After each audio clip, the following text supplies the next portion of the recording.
Sapriani. Oke.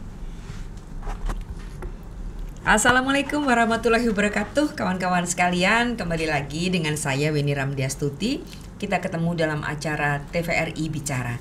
Tamu saya cantik benar, masih muda dan yang pasti sangat sabar. Waduh. Apa kabar nih? Alhamdulillah baik, Mbak Weni. Baik. Senang Jadi berjumpa dengan Mbak Weni hari saya juga seneng banget. Jadi saya perkenalkan dulu ya teman-teman.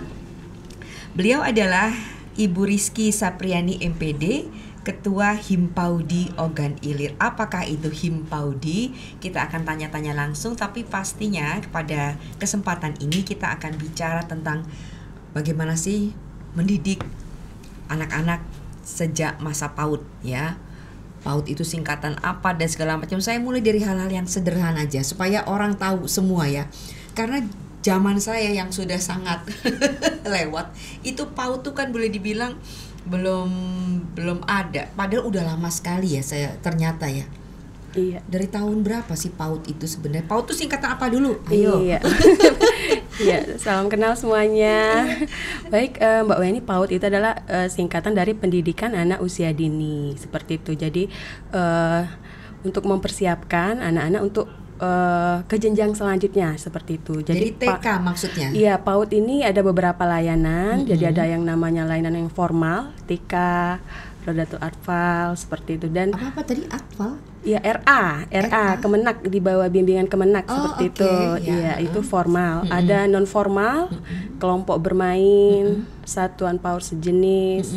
Ada informal, pendidikan di dalam keluarga seperti itu. Jadi ada 3. Jadi TK itu di bawah merupakan bagian dari PAUD. Iya. Seperti itu. Sering salah kaprah. Benar, sering salah kaprah. Disangkanya TK itu di luar dari PAUD. Iya. Gitu ya. Iya, jadi PAUD dan TK biasanya orang menyebutnya seperti itu, padahal TK itu adalah bagian dari PAUD. Seperti itu, Mbak Weni. Sebenarnya PAUD itu ngetrennya dari tahun berapa ya? Kalau PAUD, anak-anak zaman anak-anak saya dulu nggak pakai PAUD, langsung TK. Iya. Di sekitar tahun 2004-2005 seperti itu. Oke, jadi sekira 20 tahun lalu ya. Namanya dahulu ada yang PADU kan, seperti itu. Kemudian akhirnya menjadi PAUD. Oke. PAUD. Mbak Ria sendiri saya dengar-dengar nih teman-teman ya. Ini punya disiplin ilmu yang sangat berbeda ya, yang ternyata nggak ada hubungannya sama PAUD. Ceritain dong. Iya. Iya, saya itu sebenarnya alumni dari Teknik Kimia Universitas Sriwijaya. Seperti itu. Kemudian belum melamar sudah dilamar. Seperti itu Mbak Weni ya.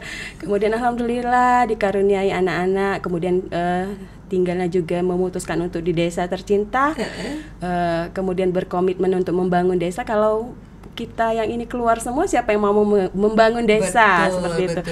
Mungkin kedengarannya klise, tapi ya seperti itulah adanya. Kemudian alhamdulillah saya itu di 2006 sudah kenal dengan PAUD, masih hangat-hangatnya. Iya, atas izin suami. Jadi kita, karena di desa-desa itu kan belum ada TK itu terkesan yang orang yang mampu, iya. Apalagi jarak rumah kami kalau mau ke ibu kota kabupaten itu cukup jauh. Berapa lama? Berapa kilo? Sekitar 20 km. Lumayan ya? Iya, lumayan. Jadi di mana sih tepatnya? Di Desa Parit, Kecamatan Indralaya Utara. Oke. Iya. Desa Parit. Iya, Desa Parit. Paris. Parit. Beneran? Benar, Parit. Parit. Okay. Iya. Jadi setelah itu kita mendirikan PAUD. Waktu itu masih sedang mulai tumbuh, baru masih belum ada dana bantuan segala macam, belum ada. Jadi memang masyarakat yang mulai. Mbak Ria atau bersama komunitas tertentu bikin PAUD sendiri, swadaya atau gimana? Ya, kita swadaya kebetulan bersama beberapa orang sepupu. Jadi kita sepakat bersama-sama membuat PAUD. Kemudian tadi dari disiplin ilmu ya, Mbak Weni. Teknik kimia. Ya, teknik kimia. Teknik kimia, tahu-tahu tertarik ke PAUD. Iya. Nah, itu gimana ceritanya? Ya, setelah beberapa tahun kita kan tidak ada pengalaman sama sekali. Kita khawatir nanti bukan hanya dokter ya yang bisa malpraktek, ya pendidik juga bisa malpraktek kalau tidak tahu dengan cara pengasuhan anak, cara pembimbingan anak. Sedangkan anak usia dini ini fundamental, betul. Sangat masa-masa yang krisis seperti itu. Jadi di tahun 2017 itu kebetulan ada pemerintah Kabupaten Ogan Ilir mengadakan beasiswa untuk guru-guru PAUD se-Ogan Ilir. Jadi ada 5 kelas saat itu kerjasama dengan UT. Jadi saya juga ikut. Jadi dari awal, benar-benar yang dari awal belajar. Selain itu juga sebelum di UT itu saya juga sudah mengikuti berbagai diklat berjenjang PAUD, diklat yang mendukung sebagai seorang pendidik PAUD agar benar-benar mampu, kompeten di bidang PAUD seperti itu Mbak Weni. Pokoknya saya inginnya benar-benar di sini sekalian nyemplung basah. Iya, sekalian basah seperti itu Mbak Weni. Jadinya biar jadi paham betul ya soal kepautan ini ya. Karena kan kebayang ya, jadi sarjana teknik kimia, yang kalau teknik kimia tuh biasanya belajar apa sih? Macam kalau teknik kimia itu lebih ke membuat pabrik seperti itu. Jadi skripsinya kita merancang pabrik. Sekarang mencetak pabrik anak. Iya. Luar biasa, ini lebih berat ini Mbak Weni. Amanahnya sangat berat. Tapi alhamdulillah kita mungkin ini memang passion saya, Mbak Weni. Passion saya memang disadari mungkin selama ini ada potensi di situ gitu ya. Oke. Padahal dulu memang suka waktu masih kecil itu main jadi guru-guru. Saya selalu jadi guru. Seperti itu memang suka. Cuman pas tamat SMA kok larinya ke teknik, tapi alhamdulillah balik lagi. Itu, iya. Balik lagi tanpa disadari ternyata memang basic kesukaan itu memang pada guru. Iya. Ya, pada dunia pendidikan. Iya. Gitu ya. Oke, sekarang kita mulai bicara tentang PAUD-nya nih ya. Sebenarnya kalau di PAUD tuh kita belajar apa aja sih? Ya, belajar apa aja kita? Iya, kalau di PAUD itu tujuannya itu adalah untuk menstimulasi anak, agar dapat berkembang sesuai dengan tahapannya, seperti itu.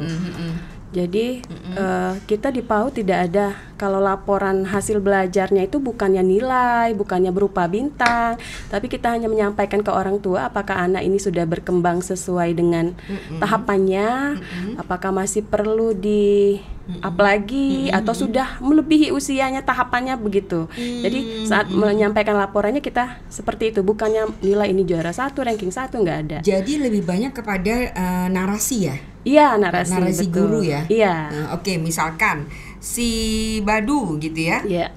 Si Badu hari ini belajar tentang apa atau bermain tentang apa, kemudian laporannya seperti apa? Gimana, ceritain deh. Oh iya. Aku buta banget ya, jadinya tolong ya, nggak apa-apa kan ya, tanya yang basic-basic begitu. Iya. Jadi kalau di PAUD itu kan kalau sekarang kurikulum Merdeka, kalau beberapa tahun yang lalu kurikulum 2013 PAUD.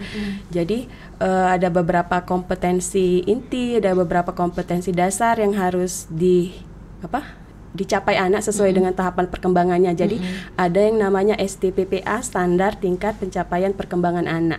Jadi itu semuanya sudah ada istilahnya indikatornya. Anak usia 0 sampai 2 tahun ini kemampuannya seperti apa harusnya. Tunggu, yang belajar di PAUD itu dari umur berapa? Sesuai dengan tadi kan kita sebutkan non formal, jadi ada seperti daycare itu kan udah 0 tahun sampai itu sudah namanya PAUD, itu bagian dari PAUD. Jadi daycare itu kan yang diselenggarakan oleh TPA, swasta ya. Iya. Kalau PAUD punya pemerintah gitu ya. PAUD swasta juga penyelenggaranya. Kecuali ada PAUD negeri, TK negeri itu ya pemerintah. Jadi selama ini yang dititipkan di situ boleh dibilang dari umur berapa? Rata-rata kalau di Sumatera Selatan, istilahnya kalau orang Sumatera Selatan itu nyebutnya PAUD itu kelompok bermain ya, taman kanak-kanak itu biasanya usia 3-4. Kalau usia kelompok bermain itu 3 sampai 4 tahun. 3 sampai 4 tahun. Iya, kalau untuk formal 4 sampai 6 tahun itu beban belajarnya juga berbeda. Misalnya 4 sampai 6 tahun itu lama belajar per minggunya 900 menit per minggu. Kalau kelompok bermain usia 3 sampai 4 360 menit per minggu seperti itu. Jadi memang lama belajarnya berbeda. Oke. Jadi rata-rata bukannya kalau umur 6 tahun tuh rata-rata udah pada SD kelas 2 ya? Nah itu yang sering ini kan. Salah kaprah ya? Iya, salah kaprah. Kita kan pengennya memang orang tua anaknya itu cepat bisa, cepat pintar. Dari kecil-kecil udah dimasukkan ke SD padahal belum matang. Apalagi anak laki ya, benar nggak sih? Iya betul kan, laki lebih biasanya lebih telat, lebih lambat dewasa ya. Iya. Dia maunya main ya. Iya. Sedangkan kan kalau anak itu, jadi di PAUD itu menguatkan pondasinya saja. Jadi Mbak Weni, jadi sebenarnya tugas kami sebagai guru PAUD itu adalah mematangkan fondasi ini. Iya, jadi bagaimana fisik motoriknya, motorik kasar, motorik halus, kognitifnya, sosialnya, seperti itu kan. Nanti kalau ini udah matang, belajarnya itu jadi lebih mudah. Iya, jadi lebih mudah. Itu kalau orang tua yang memahami. Kadang orang tua ini greget, belum apa-apa. Iya. PAUD kok juara, ada nggak PAUD? Iya, ada beberapa mungkin yang masih kurang mengerti. Orang tua juga ada yang greget. Sekolah PAUD sebenarnya ibunya. Ada orang tua juga Mbak Weni yang greget. Iya, kok di PAUD main-main terus, jadi dilesin, les lagi calistung di luar, seperti itu kan. Padahal kan yang dinilai nggak itu kan. Iya, gitu padahal kan? Nanti pas tibanya dia sudah matang bisa sendiri, betul. Malah lebih jadi gini Mbak Ria, saya tuh pengen tahu. Jadi boleh dibilang yang harus diberi pemahaman lebih banyak itu kan tentu orang tua, terutama ibu ya. Iya betul. Jadi tugas kami itu luar biasa, bukan hanya orang tuanya. Apa aja kasus yang ditemui coba? Iya, sering kali yang pertama kadang kita ada anak di sekolah yang pas di sekolah dia lompat ke sana kemari nggak bisa diam. Pecicilan. Iya. Jadi pas kita ajak diskusi sama orang tuanya, kata orang tuanya dia di rumah diem, katanya nggak pernah kayak itu, seperti itu kan. Jadi kata kami di sini nggak bisa diam seperti itu. Jadi ternyata setelah ini, jadi di rumah itu memang harus belajar duduk diam. Sedangkan fitrahnya anak-anak kecil itu kan ciri khasnya melompat, riang ya? Bermain, berlari, itu sudah alamiahnya anak-anak. Jadi kalau di rumah dia kan harus mengeluarkannya, jadi di sekolah kan. Seperti itu. Jadi harus dicurigai kalau anak yang di rumah itu diem tapi di sekolah rame ya. Iya. untuk PAUD tentunya ya. Karena fitrahnya tadi anak adalah pada saat usia PAUD adalah bermain. Terus seperti itu kan. Jadi kan memang tahapan perkembangan anak itu kan memang harus terselesaikan. Jadi kalau tidak selesai jadi suatu PR seperti itu. Harus selesai. Nggak selesai itu gimana maksudnya? Ya misalnya kan anak kan suka berlari, melompat seperti itu kan. Terutama anak cowok. Iya, nanti kalau tidak terselesaikan nanti ketika dewasa jadinya dia kan jadi bandel. Iya, jadi bandel. Jadi malah nggak karuan gitu ya dibilang. Oh, jadi berarti teman-teman sekalian, bapak-bapak yang suka jingkrak belum terselesaikan. Lucu juga Mbak Ria. Belum selesai masa mainnya di waktu PAUD. Iya. Tapi kan rata-rata orang zaman dulu nggak ada PAUD, Mbak Ria. Ya, tapi kita dulu kan, memang saya sendiri nggak TK juga nggak PAUD. Tapi kita dulu kan bermain bebas kemana-mana. Kalau anak sekarang kan di rumah dengan gadget aja. Nah. Kalau kita dulu kan asik Bu ya, main pondok-pondokan, lari-lari sembunyi, pokoknya seru lah kalau zaman dulu kan. Nah ini kita masuk ke soal gadget ya kan. Kita masuk ke soal gadget. Kalau di PAUD sendiri sudah dikasih pemahaman atau enggak bahwa pada usia berapa ideal untuk main gawai, main gadget? Iya. Kalau kita sendiri di PAUD kita sendiri itu di awal tahun kita sudah cukup sering mengadakan istilahnya kelas parenting seperti itu ke orang tua. Jadi kita jelaskan apa bahaya gadget itu, sebenarnya manfaatnya bagaimana, penggunaannya bagaimana, batasannya bagaimana, seperti sudah disampaikan ke anak-anak juga disampaikan. Jadi diberikan tanggung jawab kepada orang tua, maksudnya orang tua memberikan tanggung jawab kepadanya, cuman bisa main gadgetnya dibatasi waktunya sesuai dengan kesepakatan, semuanya bisa. Kadang orang tua ini mohon maaf, kadang kita yang orang tua yang menengah ke bawah itu lebih gimana? Memang beda Bu, kita menghadapi orang tua menengah ke atas kan lebih parentingnya udah cukup baik ya. Kalau yang kita hadapi di desa-desa kan masih perlu banyak kita berikan pemahaman. Baru nemu kan seperti itu. Memang anak di daerah taruhlah seperti itu ya. Itu sudah mulai main gadget juga ya? Wah, luar biasa. Makanya kadang sering saya sampaikan kepada ibu-ibu kan, mungkin ibu-ibu dulu merasa bahwa kita zaman dulu susah hidupnya, nggak bisa beli apa-apa. Tapi ketika dia sudah punya apa-apa, anak saya tidak boleh menderita seperti saya dulu. Padahal kata saya sampaikan kepada ibu-ibu, anak kita ini nanti 20 tahun yang akan datang berbeda yang mereka hadapi. Oke, 20 tahun yang lalu mau masuk PNS, istilahnya Bunda ya, Mbak Weni, masih cukup mudah. Sekarang P3K juga lumayan sulit. Nanti 20 tahun yang akan datang mungkin bukan lagi pekerjaan yang mereka perebutkan, mungkin sudah udara yang mereka perebutkan, mungkin sudah air, seperti itu. Jadi bukan lagi hal-hal pekerjaan.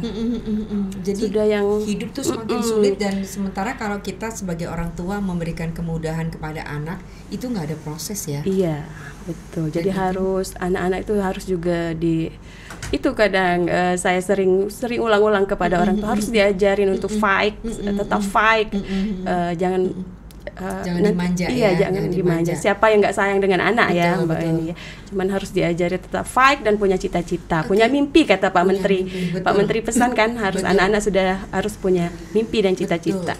Jadi saya baru paham juga nih, ternyata orang di daerah boleh dibilang seperti itu yang kehidupan pada masa lalunya yang dulu boleh dibilang sulit, dan ketika sekarang sudah enak lah kayak gitu, itu juga memberikan cara pengasuhan ke anak juga sudah kadang terlalu permisif pola asuhnya, seperti itu, terlalu permisif. Kalau kita di menengah ke atas, mohon maaf sebenarnya lebih tahu pola asuh, lebih parentingnya lebih baik, seperti itu. Jadi beda kalau Mbak Weni mungkin datang ke ketika yang di sini yang sekian itu anaknya kan rapi, udah cepet ngerti ini. Kalau kita di daerah kadang butuh agak berbeda, Gimana contohnya? Coba gimana contohnya? Ya misalnya kan kita membuat kesepakatan seperti itu kan. Misalnya kita kan ada namanya kesepakatan kelas. Jadi sebelum biasanya di tahun pelajaran baru, pendidik itu sudah membuat kesepakatan kelas dulu, misalnya yang mana yang boleh, yang mana yang tidak boleh, yang mana yang sebaiknya dilakukan, yang tidak dilakukan. Apa yang biasa disepakati? Misalnya waktu ini datang ke sekolah, misalnya melepas sepatu, meletakkan sendiri tas ya. Mungkin ada beberapa orang tua yang masih bantuin, mau membantu, atau anaknya memang bosi seperti bos seperti itu kan. Karena anak zaman sekarang kan, orang tua zaman sekarang punya anak cuma 1-2 gitu ya. Jadi perlakukannya kelewatan ya. Oke, terus. Jadi ya bagaimana, jadi kita kan balik lagi kita membina anak tersebut juga, mengajak orang tua berdiskusi. Ini kan demi kepentingan anaknya sendiri. Misal kadang kan tasnya pun dibawakan dari rumah, padahal membawa ransel di bahu itu kan banyak maknanya untuk menjaga keseimbangan tubuh kan, jalannya tegak, gitu ya. bertanggung jawab. Kan? Banyak sekali makna dari membawa tas ransel. Begitu juga makan, kadang ada orang tua masih mau nyuapin. Padahal di balik makan itu, menyendokkan makanan ke mulut pun kan harus ada kemampuan motorik yang baik, seperti itu kan. Mulai mau makan baca doa dan lain-lainnya seperti itu. Oke, menarik ya. Ternyata memang PAUD itu betul-betul menjadi hal fundamental bagi setiap anak di Indonesia untuk belajar tadi. Proses motorik. Iya. sosialisasi, sosial, ya kan? emosionalnya. Emosionalnya seperti apa harus dia Iya. pupuk ya. Karena kan kita tentu beda katanya dengan Jepang ya, di mana Iya. anak-anak itu dari kecil udah mandiri. Iya, katanya di Jepang nganter anaknya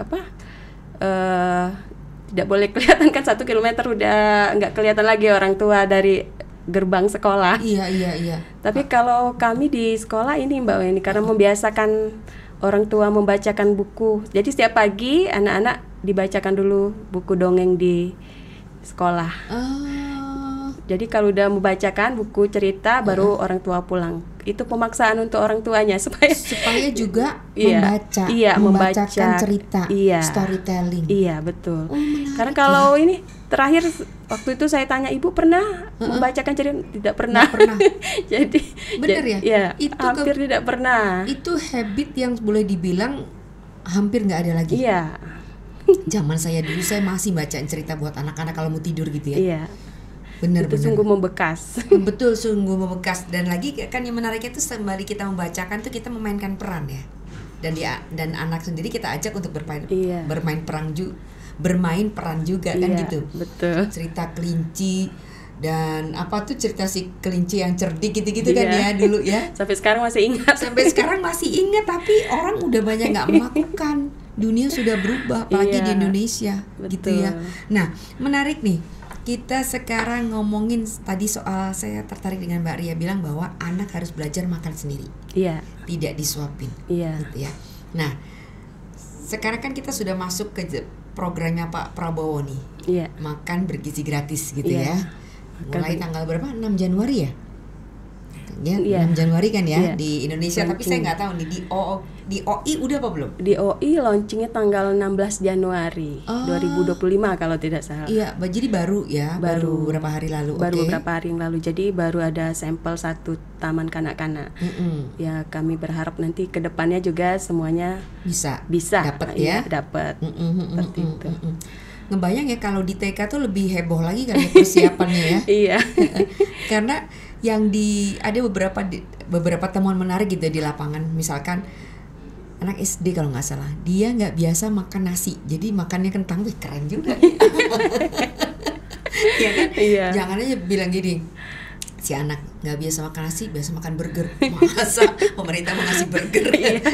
Ada juga ini Mbak Weni, mungkin kalau saya pernah dengar ada teman-teman yang misalnya ke TK-TK-nya itu, TK yang di Palembang ini malah dia masing-masing dibawakan orang tuanya itu nggak boleh saling, ada sendiri, ada makanan khusus seperti itu, tidak boleh kasih teman, tidak boleh sembarangan makan punya orang lain kan, memang khusus kan, tidak. Jadi itu bagaimana juga saya bingung juga nantinya kan.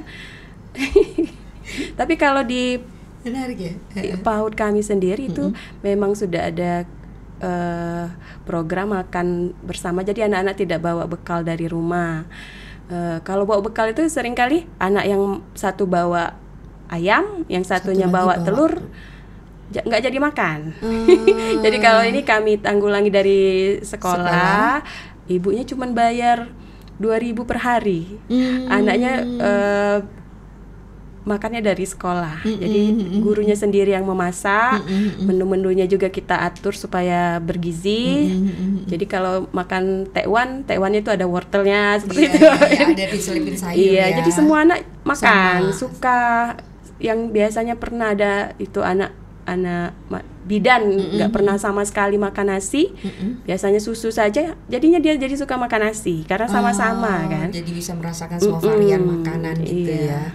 Kayak dulu di sekolah anak saya TK YKAI, saya inget tuh karena tadi ngomong tekwan bener. Ada hari makan tekwan, ada hari makan bubur kacang hijau, ya. Ada hari juga berenang. Itu TK YKAI sekarang udah jadi mall. Itu sangat berkesan. Oke Mbak Ria, dalam bayangan Mbak Ria nih ya, dalam bayangan Mbak Ria nih ya, anak yang tidak, atau berdasarkan pengalaman ya, anak yang tidak melalui PAUD itu rugi atau enggak kalau zaman sekarang? Sebenarnya Kalau dari tahun lalu ada gerakan transisi PAUD SD seperti itu. Oh, namanya ya. Iya, transisi PAUD SD memang tidak, kecepatan belajar anak-anak itu kan berbeda-beda. Ada yang harus naik sepeda, ada yang jalan kaki saja dia sudah mampu, ada yang mesti naik pesawat seperti itu kan istilahnya. Jadi ada juga yang tidak melalui PAUD, tapi dia mampu ketika di sekolah. Jadi kadang-kadang anakku tidak masuk PAUD tapi tetap bisa seperti itu kan. Memang kemampuan anak berbeda-beda. Makanya jadi gerakan transisi PAUD SD ini, jadi ketika dia SD kelas rendah, kelas 1, kelas 2 itu masih dikondisikan seperti PAUD. Mulai dari gurunya, malah ada dibantu juga SD itu ada alat permainan outdoornya seperti itu. Jadi masa transisi ini kan anak-anak jadi tidak terlalu merasa ada gap antara ketika dia PAUD sama ketika sudah SD. Jadi masih merasa oh iya ya, masih asik, guru-gurunya juga seru seperti itu. Nah, jadi PAUD itu, tapi kalau menurut saya PAUD itu penting sekali, basic banget karena PAUD itu kan masa anak usia dini ini golden age, di mana 90% perkembangan otaknya terbentuk di masa ini. Sangat cepat sekali perkembangannya. Kemudian peniru ulung anak ini, peniru ulung. Jadi kalau benar-benar tidak distimulasi dengan baik, sangat sayang, sangat disayangkan. Ibaratnya tadi nanti kalau anak-anak yang sering distimulasi itu sinap-sinapnya akan bersambung-sambungan, otaknya menjadi rimbun, sehingga kata para ahli ya, Mbak Weni ya, jadi sangat disayangkan kalau tidak ke PAUD dulu. Maka pemerintah kan sekarang sedang gencar-gencarnya supaya PAUD ini prasekolah. Jadi 1 tahun untuk pendidikan PAUD. prasekolah. Oke, jadi 13 tahun jadi wajib 13 belajar. tahun wajib belajarnya terhitung dari PAUD. Iya, dari PAUD. Terhitung dari PAUD ya. Iya, prasekolah. Nah, sekarang kalau kita bicara soal standar PAUD, itu sama nggak di seluruh Indonesia? Sama. Gimana tuh? Kita dengan Papua misalkan. Iya, sama. Semuanya sama. Proses akreditasinya juga sama. Jadi kan PAUD itu ada juga akreditasinya untuk guru-gurunya dan sekolahnya. Iya, guru-guru dan sekolah. Jadi kalau di PAUD selama ini bukan hanya administrasinya saja, bukan hanya hasilnya saja, tapi performance lembaga tersebut. Jadi belum tentu sekolah yang sarana prasarananya bagus, gedungnya bagus, tapi pembelajarannya tidak berpusat pada anak, belum tentu nilai akreditasinya akan baik. Tapi kalau sekolahnya sederhana tapi mampu memfasilitasi semua perkembangan anak, bisa jadi nilainya lebih baik seperti itu, Mbak Weni. Kemudian tapi kalau tadi kata Mbak Weni mungkin ya standarnya pasti sama dari semua provinsi di Indonesia. Cuma mungkin yang berbeda itu kan PAUD ada bantuan operasionalnya. Nah, berbeda pasti karena kita kan lebih di Papua kan lebih besar biaya hidupnya. Tentunya itu berbeda. Oh, jadi disesuaikan dengan daerah masing-masing gitu ya. Oke. Nah, Mbak Ria ini terkenal pasti sabar. Ya kan? Karena mengajar anak ya memberikan basic pendidikan ke anak-anak yang usianya masih 0 sampai 2 tahun, paling banter paling 4 tahun itu kan perlu ekstra luar biasa ya. Iya. Apa aja sih yang ditemui itu? Maaf itu, ya. Ada nggak yang udah toilet trainingnya di rumah tuh selesai dan guru PAUD nggak lagi ngalamin itu. Jadi misalkan dia mau ke belakang sendiri, dia buang air besarnya bisa gitu, masih ada nggak ketemu di kita? Yang belum bisa. Iya, yang belum bisa. Masih ada. Masih ada. Iya. Masih ada ya itu. Bayangin sampai ngurus gitu kan. Masih ada. Banyak nggak? Enggak, sedikit. Jadi sangat sedikit. Sangat sedikit ya. Biasanya enggak juga tiap hari. Oke. Tapi Tapi seminggu 5 kali. Lumayan. Terus apa lagi tuh? Jadi itu kita kalau di sekolah ada persiapan pakaian ganti juga kan, nanti khawatir anak-anak. Kalau di sekolah kita ada persiapan. Tapi rata-rata anak-anak itu sudah mampu mandiri kalau untuk toilet. Jarang sekali mungkin sedang sakit perut atau apa. Iya. Orang dewasa kalau lagi sakit perut kadang juga nggak terkontrol ya. Oke. Sebagai ketua umum Himpaudi OI nih. Organ Ilir ya. Apa yang paling Mbak Ria inginkan gitu ya, harapkan PAUD ini bisa terus eksis dan semakin dibutuhkan oleh masyarakat? Iya, yang pasti kami ini kan organisasi profesi ya Bunda ya, Mbak Weni.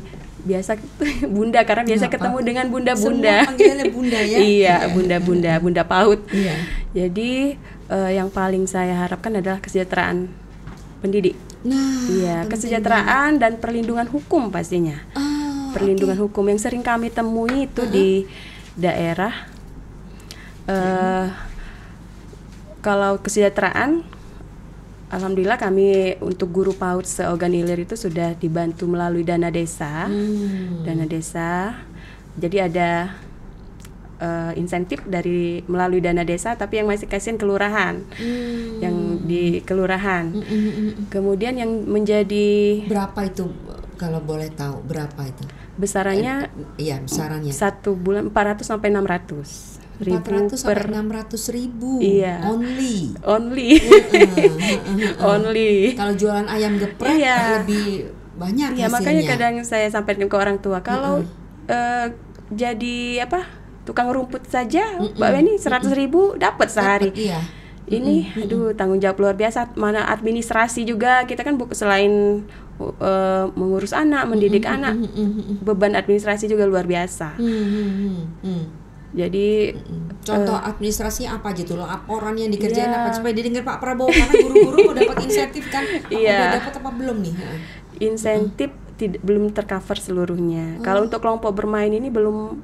Kalau formal sudah bisa sertifikasi, sudah bisa sertifikasi. Kalau non formal belum bisa. Non formal itu maksudnya kelompok bermain. Kelompok bermain ya. Kalau di Organ Ilir sekitar 400 lembaga. Wih, banyak ya. Baru di Organ Ilir udah 400 lembaga. Iya. Ya, kelompok bermain non formal. Jadi itu gajinya berapa? Nah, itu tadi dari dana desa. Ada juga yang dari iuran, ada yang kelurahan itu nggak ada kan, nggak dibantu. Nah, sedangkan yang ini yang jadi PR selama ini, ketua umum kami juga dari yang periode sebelumnya juga terus berjuang bagaimana kelompok bermain ini dapat disamakan dengan taman kanak-kanak, karena tugasnya juga sama, semuanya sama, tapi berbeda dalam hal tadi tersandung oleh undang-undang guru dan dosen. Jadi untuk formal saja yang mampu, yang bisa ikutkan untuk PPG misalnya, untuk sertifikasi, sedangkan untuk guru kelompok bermain itu masih belum. Kasihan sampai saat ini belum ada solusi. Sudah diperjuangkan oleh ketua kami di pusat, namun masih terkendala, masih kalah waktu itu, tidak bisa dilaksanakan. Jadi itulah PR. Sedih juga saya, Mbak Weni. Jadi banyak yang sudah lari ke SD baru 1 tahun dia masuk Dapodik, alhamdulillah ikut P3K lulus, seperti itu kan. Jadinya mudah-mudahan ke depan ini PAUD, tapi wacananya kan akan oleh Pak Menteri akan dijadikan PAUD ini sesuatu yang agar para pendidiknya juga mau maksudnya seperti itu. Berarti kesejahteraannya mudah-mudahan akan diperhatikan. Payung hukum juga untuk guru PAUD masih sangat minim, perlindungan hukum. Seringkali guru PAUD ini ganti kepala desa juga diganti. Sedangkan dia sudah merintis dari nol. Jadi ini ya? Iya, 10 tahun. Kayak politik juga ya? Iya. Ganti kepala daerah, pejabatnya ganti? Iya, ganti, kasihan. Terus? Padahal luar biasa perjuangannya bertahun-tahun, bertahun-tahun luar biasa. Kami sering membawa ke DPRD pernah, sampai saya tuh nggak tahan air mata kan. Aduh, sedih sekali. Padahal apa yang kami dapat di sini? Kalau insentif Mbak Weni bisa only tadi kan, seperti itu kan. Ini kami di sini masih bertahan karena memang cinta. Iya, karena memang cinta. Kalau mikirkan materi kita nggak di sini. Cuman mikirkan alhamdulillah pasti ada berkahnya. Betul. Pasti berkahnya alhamdulillah untuk anak-anak kita itu hidup. Kan lama dan mesti sabar ya. Jadi yang dicari keberkahan. Tapi mentang-mentang kita nyari keberkahan nggak juga. Iya, nggak juga. Iya, betul. Ya. Iya. Lagi sedih banget tadi dengar payung hukumnya juga. Jadi ganti kepala desa, ganti guru PAUD. Emang apa hubungannya? PAUD desa. Terus kan tadi insentifnya dibantu oleh pemerintah desa melalui dana desa. Nah, terus kalau diganti itu kemudian ada guru lain sanak kepala desa apa gimana maksudnya? Iya, seperti itu rata-rata. I see. Iya. Presiden mesti tahu ini. Iya. Enggak hanya di kita saja. Di Kalimantan di mana itu kalau buka ini pasti ganti guru PAUD. Diganti dengan sanak-sanaknya. Tidak juga kali mendukung. Tidak juga kali ya. Ini suzon ini nggak boleh sebenarnya. Tapi pasti ada lah kayak gitu ya. Kan kalau nggak juga Mbak Ria nggak akan bilang. Ini kan berdasarkan pengalaman empiris kan ya. Iya, betul. Oke, terus seru banget ya. Ternyata ngomong tentang PAUD ini ya. Tadi saya begitu dikasih topik PAUD, apa yang mau ditanya? Tapi begitu berhadapan dengan Mbak Ria, banyak banget yang bisa digali ya. Ini jadi masih jadi PR kami, masih terus berjuang. Apalagi sekarang tadi Mbak Weni sering nanti ada curhatan kawan-kawan. Kami ini kan nggak ada ini bunda, kan panggilnya bunda-bunda. Kami ini jadi nggak ada kepastian. Guru saya katanya baru 1 tahun kan S1 PAUD bisa di SD kelas rendah. Jadi katanya baru 1 tahun dia di SD, dapodiknya dia ikut P3K lulus. Saya ini kepengen juga katanya, kan kita nggak bisa maksa orang, ini masalah perut ya Mbak Weni. Nggak bisa, kamu harus tetap di sini, harus membangun desa ini. Cuman kalau dia istilah masalah perut kesejahteraan, kita nggak bisa memaksa teman-teman kita kan, seperti itu. Oke, jadi itu harapannya Mbak Ria bahwa kesejahteraan dan juga payung hukum. Iya, perlindungan hukum untuk guru pernah nggak ya ada kasus yang terkait dengan hukum gitu, artinya orang tua yang ini zaman viral ya kan? Khawatirnya nanti orang tua nggak terima akan perlakuan guru PAUD ya, yang bayarannya cuma sampai 600.000 itu udah paling mentok loh, paling besar gitu. Tapi kemudian ketika orang tua tidak puas memviralkan dan segala macam, pernah nggak kejadian kayak gitu? Nggak ada ya. Mudah-mudahan sampai ke depan nggak ada orang tuanya mengerti, paham soal itu ya. Oke. Oke, Mbak Ria, kalau kita bicara soal pendidikan dasar di Indonesia yang dimulai dari PAUD, boleh dibilang seperti itu ya? Iya, prasekolah biasanya juga. Prasekolah gitu ya. Mbak Ria udah pernah studi banding belum ke Jepang misalkan kayak gitu? Pengennya ya. Saya cukup sering studi bandingnya di provinsi. Iya, di provinsi-provinsi lain, misalnya di Jakarta, di PAUD KM0. Pernah juga pengen belajar tuh, saya tuh orangnya mau belajar terus seperti itu. Di Bukit Aksara Semarang, di Jimbaran, di Bali. Beberapa kota sering untuk belajar bagaimana mengaplikasikan di Cianjur juga pernah. Cuman ini kan biasanya menengah ke atas. Nah, mau kita bawa ke menengah ke bawah, kita di daerah ini jadi harus dimodifikasi juga seperti itu. Oke, jadi apa tuh perbedaannya antara PAUD di kita dengan PAUD di mana tadi Semarang gitu misalkan, yang secara status sosial ekonominya barangkali lebih dari kita, itu gimana cara mengatasi gapnya tuh gimana? Oh ya, jadi kalau dari sarana dan prasarana, kalau mereka bikinnya apa, tapi memang diutamakan adalah sesuai dengan lingkungan kita kalau di PAUD.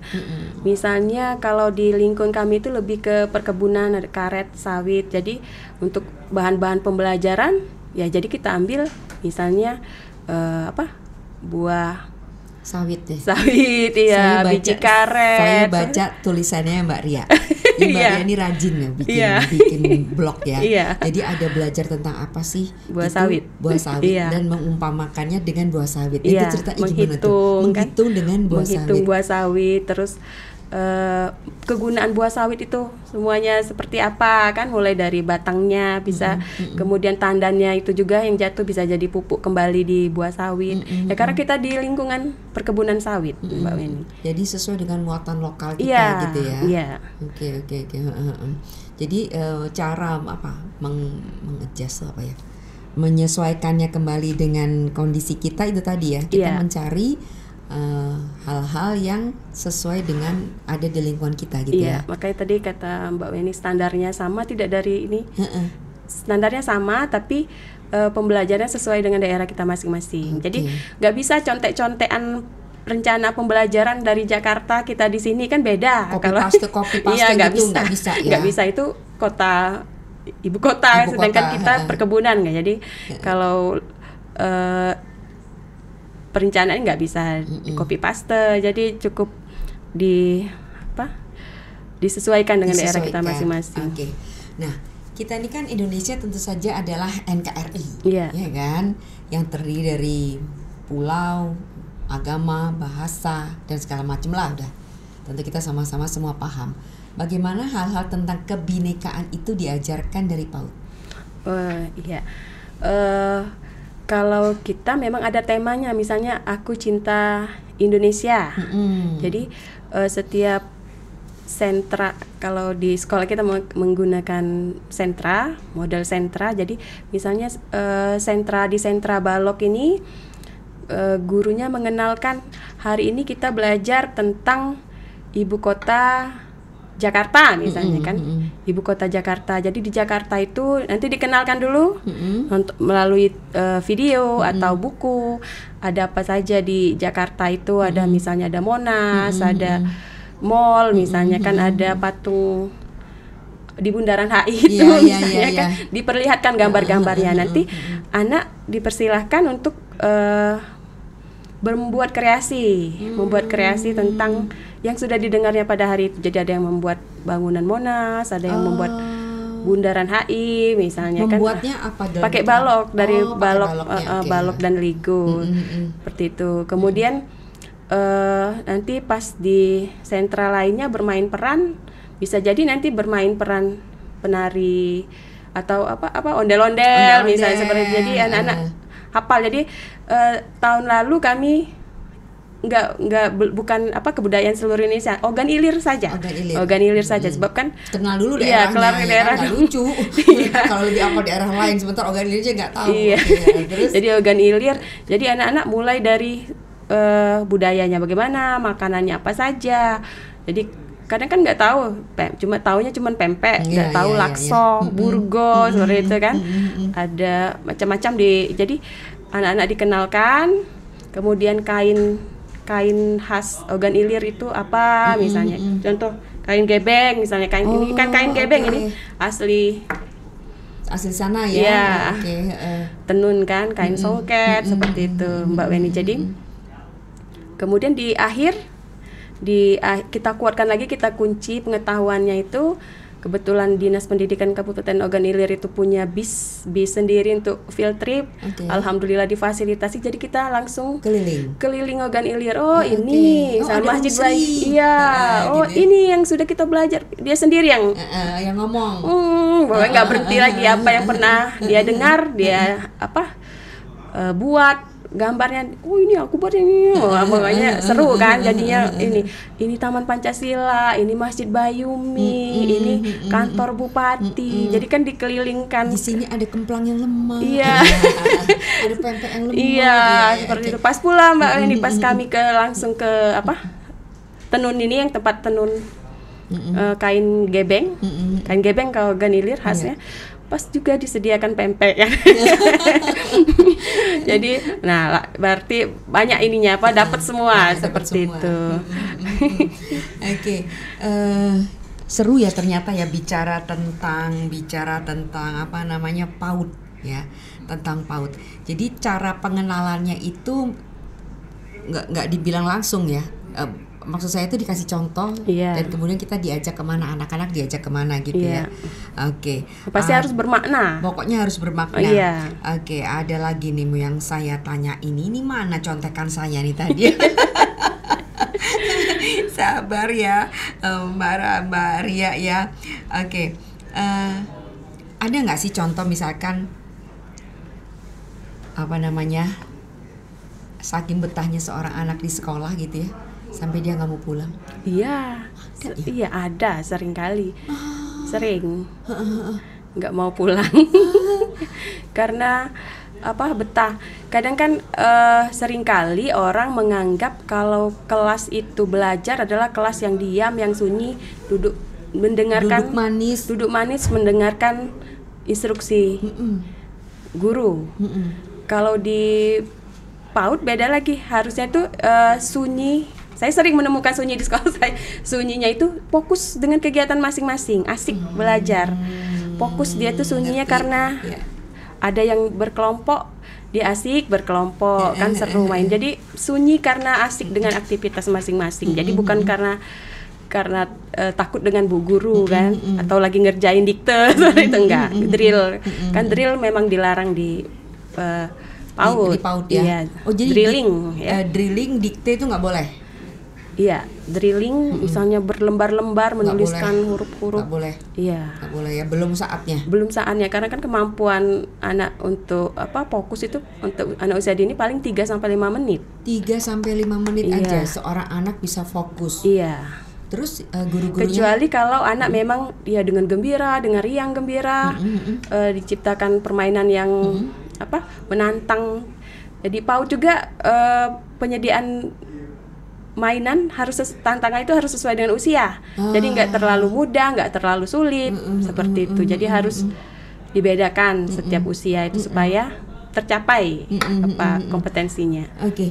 Jadi tadi kan menarik ya, setiap anak itu perlu waktu cuma 3-5 menit. Iya. Pertama, itu tantangan yang berat fokusnya. Itu tantangan yang berat ya bagi guru untuk bisa menarik perhatian 3-5 menit itu ya. Iya, strategi belajar yang bagaimana kan? Coba gimana tuh?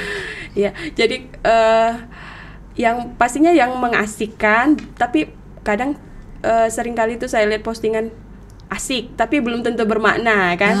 Iya, jadi harus yang seru seperti itu, harus yang menarik perhatian. Tapi kasih contoh dong Ibu. Kasih contoh dong, misalkan materi tentang apa nih? Apa sih istilahnya kalau di PAUD tuh pelajaran atau bukan? Kalau topik misalnya, topik tentang apa? Misalnya topik kalau sekarang itu kalau di sekolah organ ilirku. Organ ilirku. Organ ilirku kalau semester ini. Jadi coba anak-anak ibu memerankan. Ya misalnya di salah satu sentra saja. Jadi misalnya yang anak itu misalnya ini Mbak Weni membuat pempek cetot. Tahu pempek cetot? Jadi kan pempek cetot itu pempek dos. Pempek dos. Jadi disebut pempek cetot seringkali di ini. Enak itu. Ya jadi anak-anak kan kalau misalnya disuruh menulis itu kan menulis 1-10 itu dia kadang bosan, apalagi di rumah udah sering. Tapi kalau dia pakai tadi kan adonan PMP tadi, misalnya ayo buat PMP angka 1. Mau lebih dari 5 menit, 10 menit, 15 menit ya dia nggak apa-apa karena menantang dia kan satu buat PMP-nya yang ayo buat lagi ya PMP angka 2 atau buatlah angka yang kamu suka. Angka yang paling disukanya 0 pasti, sekarang gampang. Enggak ya?